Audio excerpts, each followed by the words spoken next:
C. Joseph Vijay எனும் நான்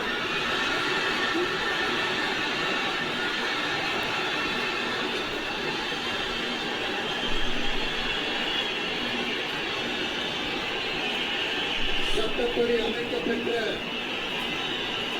இந்திய அரசியல் அமைப்பின்பால் உண்மையான நம்பிக்கையும் மாறா பற்றும் கொண்டிருப்பேன் என்றும் இந்திய நாட்டின் ஒப்பில்லாத முழு முதல் ஆட்சியையும் ஒருமையையும் நிலைநிறுத்துவேன் என்றும் தமிழ்நாட்டு அரசின் முதலமைச்சராக உண்மையாகவும் உளச்சான்றின்படியும் என் கடமைகளை நிறைவேற்றுவேன் என்றும் அரசியல் அமைப்பிற்கும் சட்டத்திற்கும் இணங்க அச்சமும் ஒருதலை சார்பும் இன்றி விருப்பு வெறுப்பை விலக்கி பலதரப்பட்ட மக்கள் அனைவருக்கும் நேர்மையானதை செய்வேன் என்றும் ஆண்டவன் மீது ஆணையிட்டு உறுதிமொழிகிறேன்.